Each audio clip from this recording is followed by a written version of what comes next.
Днешният случай е не по-малко потресаващ. Сигурна съм, че доста от вас знаят за него и са чували поне. Става въпрос за случаят на Крис Лотс. Ако не сте запознати, приятно слушане. Сега, започваме, както винаги съм се подготвила бумагата тук, за да не забравя нещо, защото особено в този случай имаме адски много дати, така че съм си ги написала нещата, за да бъдем максимално точни. Започваме от там, че ще ви представя Шанан или Шанан. Нямам никаква идея къде е ударението между другото, така че ще я наричаме Шанан. Шанан е току-що разведена, когато мъж във Фейсбук и пише. На нея се струва доста симпатичен, така че тя решава да му отговори и въпросният мъж е именно Крис Лотс. Те се запознават, започват да излизат заедно и 2 години по-късно се женят. Това се случва през 2012 година, на следващата година през 2013 те заминават заедно за Колорадо, месец е там. През декември 2013 година се ражда и тяхната първа дъщеря, Бела. През януари 2015 година Крис започва да работи на ново място, като става въпрос за някакъв завод, който се занимава с петролопроизводство, като той е координатор. През юли 2015 година те стават родители на второто си дете, Селест. Оказва, че нагалено Сиси. Шанан тогава в този момент, вече когато има и 2 деца, тя решава да напусне стабилната си работа, която е имала и да се отдаде най-много на това да се грижи за тях, само че това явно не е било достатъчно, тъй като Шанан като човек е много комуникативна, много социална и на нея много е липсвал контакта с хора, така че решила да си намери нещо, което хем да й носи приходи за семейството, но от друга страна и да не губи този контакт. Така че тя започнала да работи в компания, която е подобна на Avon. Постоянно трябвало да зарибява хора, да промотира продукти и тя използвала най-вече Facebook лайфове, което представете си 2015 година. Между другото е било много напредничало, защото днеска, нали, както има супер много лайфове в TikTok, да речем, тогава явно е било така във Facebook. И освен, че нали, тя показвала продуктите, създавала връзки с клиенти и така нататък, тя говорила много и за съпруга си, за децата, за семейството си. И много хора, между другото, след това са я осъдили по някакъв начин, че целият ти живот е бил на показ, което в днешно време естествено ние не разбираме, защото при много от нас е така до някаква степен. Но всъщност това е било част от работата и за да ги завърти тези връзки е трябвало по някакъв начин хората да я усетят толкова близка. Но самата тя като натура изобщо не е била срамежлива. Всъщност срамежливия от тях двамата е именно Крис. В някои от тези лайфове тя говори колко е влюбена в Крис, за тяхното прекрасно семейство. Общо взето отстрани живота ти ме изглежда много хубав. През май 2018 година тя разбира, че отново е бременна с 3-то дете. И всъщност много е искала да заснеме реакцията на Крис, както знаем тези популярни видеа. И тя е решила да го направи на лайв, като е предупредила хората за какво става въпрос. И всъщност е била на дивана с 2 с деца. Той е влязъл и тогава тя му е показала положителния тест за бременност. Но реакцията на Крис е била много странна. Нямало е някакъв момент на радост, в смисъл той по-скоро наистина е бил изненадан. И като цяло хората са били малко озадачени, защото са се чудили защо той реагира така, но нали, тогава са си мислили, че просто защото е срамежлив. Да. Сега на 27 юни 2018 година Шанан и 2 деца решават да заминат на ваканция, която е в родния град на Шанан при нейните родители. Но тогава обаче се твърди, че проблемите между двамата са започнали. Всъщност горе-долу всичко така започва, след като той разбира, че тя очаква дете. Той започва да се държи странно с нея, започва да се карат, съседите им казват, че често се е случвало дори караниците им да са извън къщата, да чуят как навън има някакви писъци и крясъци от тяхна страна. Сега ще си поговорим и за друга страна от историята. Ще си поговорим и за една от колежките на Крис. Нейното име е Никол. Като се твърди, че всъщност Никол е имала интерес в Крис доста преди отношенията им да започнат. Тя заминава на това 6-седмично посещение при нейните родители. Крис отдава много от своето време именно на Никол, в това да я опознае и така нататък. И Шан самата усеща, че нещо не е като хората. Тя усеща, че той се държи странно, че не иска да комуникира с нея и през цялото време тя се опитва да го подтикне към комуникация и да разбере къде е проблема. На 7 юли 2018 година е първото регистрирано обаждане между двамата, между Никол и между Крис, което е бил някакъв разговор 2-минутен. Същия ден има и данни от GPS-а на телефона на Крис, че той е посетил няколко заведения, така че може би бил с Никол тази вечер. Когато е с Никол, Крис всъщност изобщо не обръща внимание на жена му и много от тези дни се случва така, че тя му пише, иска отговор, звъни му и той изобщо не я отразява. И в този случай, да речем, на следващия ден, чак на 8 юли, той е писал, извинил се, защото е много стресиран, затова не се обадил и така нататък, но както казваме, тя вече е доста наясно, че нещо се случва и че има проблем. Тогава и Шанън споделя с най-близките си приятели, че нещата между нея и Крис са разклатени, че най-вероятно той не иска бебето, че тя се чувства ужасно, а те се опитват просто да я успокоят, казват и, че най-вероятно не е така, че той просто се е притеснил, че третото дете си носи отговорности, той не е готов за тях и така нататък. Въпреки, че между другото Шанън самата им казва, че той е искал дете и че ситуацията рязко се е променила, защото преди това е било в нормата и че той самият е искал това дете. Но действително, за съжаление, на Шанън се стига до момента, в който Крис и пише, той се свързва с нея и наистина й казва, че той иска да се разделят и той наистина не иска това дете, не е подготвен за него. Тогава тя му предлага да посетят някакъв брачен консултант, да поработят над проблемите си, но той отказва, просто казва, че иска да излезе от тази връзка, което още повече щупва сърцето на Шанън, която не иска да е самотна майка, все пак. На 18 юли двамата, Никол и Крис, започват да споделят помежду си голи снимки, като той самия си прави специална папка под формата на калкулатор, в която се държи всички тези голи снимки. Освен това започва да търси места за ваканция. Така че най-вероятно иска да води Никол на ваканция, както се досещаме. На 24 юли 2018 Google търсенето на Никол включва мъжът, с когото имам тайна връзка. Казва, че ще каже на съпругата си, че си има любовница. Така че очевидно, че Никол е била наясно от самото начало, може би, или не знам, от някакъв етап нататък тя е била наясно с обстоятелствата и с това, че той си има жена и деца. Отново Шанън пише на Крис, отново неговите отговори не са достатъчно задоволителни. На 25 юли Крис търси в Google кога да кажа обичам те в нова връзка и какво трябва да изпита човек, когато от срещната страна му каже, че го обича. Ти си в брак, в смисъл как така не знаеш какво се чувства. Как не знаеш какво е любов? Не знам. На 28 юли, както казах, понеже той е търсил, нали, в Google къде да ходят на вакансика с Никол, най-после е намерил, така че той я води на място, наречено Sand Dunes. Има няколко снимки, които циркулират от това пътуване. На 31-ви Крис лети до Северна Каролина, където той трябва да вземе децата и Шанън от, както казахме, 6-седмичната им почивка при родителите на Шанън и трябва да се върнат в къщи. На 4 август напредваме с развитието на ситуацията. Никол вече проверява в Google различни сватбени рокли. Не знам какво е казал, той нямам никаква идея. Освен това търси в Google и Facebook профилите на Крис и на Шанън. 8 август 2018 година Шанън има преглед за ултразвук на бебето, който отива сама и освен това тя канцелира и партито относно разкриването на пола на бебето. Самата тя разбира, че ще е момче и иска да го кръсти Нико, между другото. В същото време Никол продължава да търси в Google да се ожениш за своята любовница. Просто е интересно как наистина двете страни са в тотално различно състояние по това време. Шанън продължава своите опити, тя намира някаква книга, защото казахме, че нейният съпруг не иска да отиде на брачен консултант, така че тя му намира някаква книга, в която има съвети как двама души да се справят с проблемите в брака. Тя го пита дали той ще я прочете и той казва, че да, склонен е да опита поне да прочете тази книга.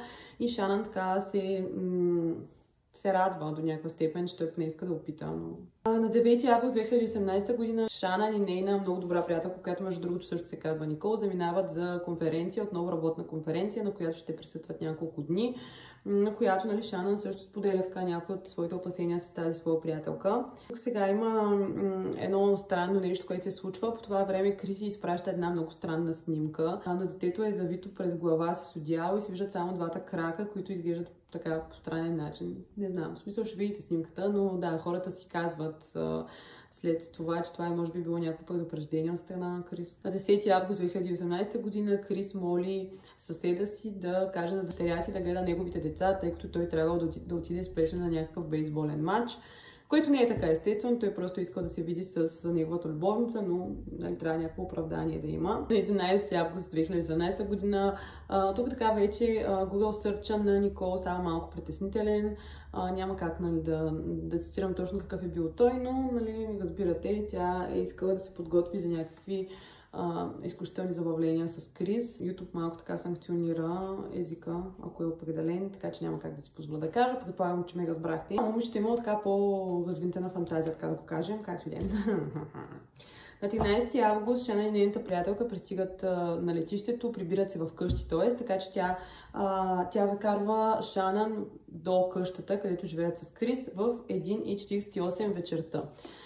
И от тук вече става тоталния мазаляк. Значи, 1:40 Шанан се прибира. Никой не знае какво се случва цяла вечер, цяла нощ по-скоро.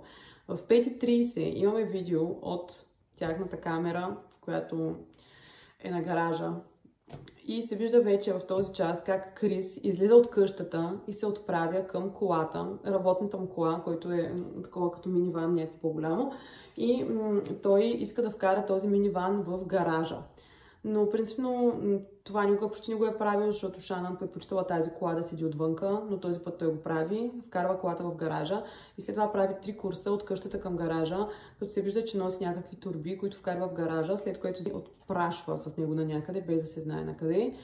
В 8:30 сутринта той се обажда на директорката на училището и казва, че неговите 2 деца повече няма да учат там. И когато нали, хората от училището го питат, ама чакай, нали, просто ще отсъстват известно време, в смисъл каква е причината, той каза, не, завинаги няма да идват, нали, местим се все едно.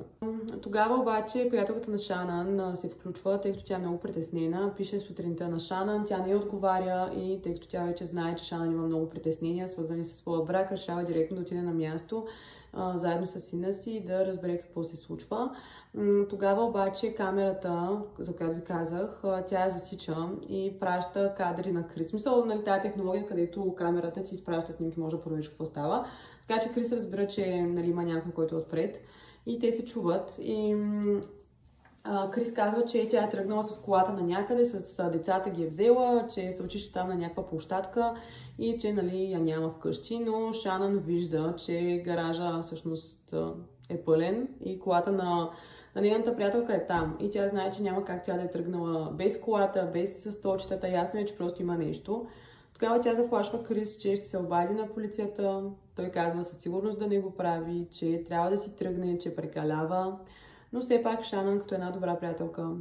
Защо казвам Шанан? През цялото време ли казвам Шанан? Съжалявам. Много съм зле с имената. Съжалявам. Никол, приятелката на Шанан, решава се пак да се обади на полиция, да им каже, че трябва да проверят за един човек, за неговото благосъстояние. Тук мисля, че в България няма такова нещо. Как беше на английски? Welfare check, нещо е такова. И те правят такава проверка, идват на място, свързват се с Крис и искат кода от гаража, за да могат да влязат, при което той казва, че кода не работи и че той ще дойде на място и действително идва. И има много записи, между другото, много снимки от това как той пристига. Полицията е обградила неговата къща, има хора, има съседи и така нататък. И той като на забавен каданс, такъв супер спокойно си пристига. И през цялото време такъв много уравновесен. Въобще не е притеснен, че децата му ги няма, че жена му няма, нали, че полицията е дошла специално за това, той човек въобще е над нещата. Влизат в дома вътре, за да видят какво се случва полицаите, при които нали, нещата са окей, с изключение на това, че вещите на Шанан са разбъркани и са разхвърляни из цялата къща, като тя принципно им била доста подреден човек и това е било несвойствено. Освен това откриват телефона и като тогава нейната приятелка казва, че със сигурност Шанан не би оставила така телефона си. Освен това нещата, които липсват в къщата са чаршафите от тяхната спалня и от двете спални на децата, което също... Версията на Крис е, че във въпросната вечер, когато тя се е прибрала късно в 2 без 10, те са имали някаква дискусия, някакво скарване, при което те са си легнали след това. И на сутринта просто Крис се е събудил и тя не е била там. Майката на Шанан пристига на място, като тя казва на Крис по никакъв начин да не участва в интервю, което е предназначено за медии, защото ще го изкарат виновен. Тя тогава не вярва, че той има каквато и да е връзка с това. Но след това казва, че много се радва, че всъщност той е направил това интервю и че по това интервю доста от нещата са излезли наяве. Например това, че той има много странни реакции. Говори как жена му е изчезнала и как той не знае къде са, надява се да се върне и се усмихва някой такова през цялото време, нали. Просто е много нелепо като цяло. Също така имаме сведения как на 13 август той започва да тъй всички свои съобщения с Никол, всички тези снимки, които го свързват с нея и така нататък. Тогава също така провежда един 51-минутен разговор с нея, в който не се знае какво си казват. На 14 август Никол има го търсене, в което търси Шанан и какво се е случило с нея. Крис естествено отрича пред полицията, че е имал афера, че е имал някаква тайна връзка, но тогава излиза един негов колега, който показва техни чатове, който явно, нали, намира информация. Освен това, по това време Крис приема да се яви на детектор на лъжата, като той се проваля изцяло на този детектор. Открива се и GPS устройството от неговия там работен, каквото и да е там, камион ли, миниван ли, какво е кола. И тогава се вижда, че във въпросната сутрин той е отишъл до своето работно място по-рано, отколкото принципно ходи. И на това място са открити чаршафите, които казах, че липсват. Тогава Крис иска да говори с баща си и той казва, че действително, в смисъл признава си, че действително е замесен по някакъв начин в случая, но тогава излезе с някаква друга версия. Казва, че са се скарали с Шанан и че в следващия момент тя отишла да души децата, един вид за да му отмъсти на него и той от яд, от афект, когато е видял това нещо и е удушил и в крайна сметка просто се е отървал от всички тела, но всъщност той не е виновен, нали, за смъртта на своите деца. Също така казва, че е изхвърлил телата в едни големи петролни контейнери. Не знам дали така се казват, но да, ще ви сложа снимка тук. И това продължава той да го говори с някаква тотално никаква емоция. Просто се едно говори за времето навън. Оказва се, че двете деца не са починали от удушаване, както, нали, той твърди, че Шанан е започнала да ги души, а те са починали именно от тези процеси, които са се случили в тези варели, контейнери и така нататък. Буквално те са били смачкани там. Да, съжалявам, че го казвам, наистина съжалявам, че отбръсите ме. Но, както разбирате, Крис е тотално пример за някакъв ужасен нарцисист. Мога да направя отделна поредица за опасните личности. Нарцисист е една от тези личности. На 19 август Никол прави нов Google Search. Този път тя търси Амбър Фрай. Като Амбър Фрай е участник в една друга криминална история, която мисля скоро да покрия. Напишете ми дали знаете отдолу коя е, но и тя също е много интересна. Започва делото срещу него, като самия се признава за виновен и всъщност е осъден на 5 смъртни присъди. Значи тук поне имаме правосъдие, значи каквото и да е, тук поне имаме правосъдие. И много хора са се притеснявали, че той ще си самоубие и сега ще ви кажа защо. Има една статистика, че тези убийства, нали, горе-долу сходни на това, се извършват най-вече от бели мъже в 30-те им години. И общо взето след това последва и самоубийство от страна на човека, убиеца. Но в този случай не, Крис е окей. За самата Никол, както казах, тя е искала по някакъв начин да направи слава от това, както Амбър Фрай точно. Не се е получило особено. Няколко съмнителни неща относно Никол. Първо, че тя няма алиби за сутринта на убийствата. Освен това, точно тогава, когато са се случили убийствата, клетка я е засякла именно там, около дома на семейство Лотс и съседи са видели кола подобна на нейната, въпреки че тя живее на около 30 минути в друга посока. Освен това, тя казва на полицията, че има връзка с Крис, но всъщност те вече знаят за тази връзка, така че тя просто се е подсигурила допълнително. Освен това е изтрила съобщенията с него, опитала се да си счупи сим-картата, в смисъл да махне всичките тези доказателства. Също така се смята, че преди той да удуши Шанан, реално е искал да я опои с нещо, с един определен продукт, оксидоцин, мисля, че се казва, и много хора смятат, че го е получил именно от Никол. Освен това, след като той е осъден и така нататък, тя напуска страната, общото изтрива всичките си социални мрежи, буквално никой не е чувал нищо за нея, така че смята, че е в програмата за защита на свидетели. Но това, както казах, което тя се опитва да направи, да стане като Амбър Фрай, да напише книга, да има изяви, да получава пари относно това, не се получава, въпреки че тя проверява точно колко е нетната стойност в интернет на тази жена, но при нея не се случва така. И слава Богу, не може да станеш известен от такива неща.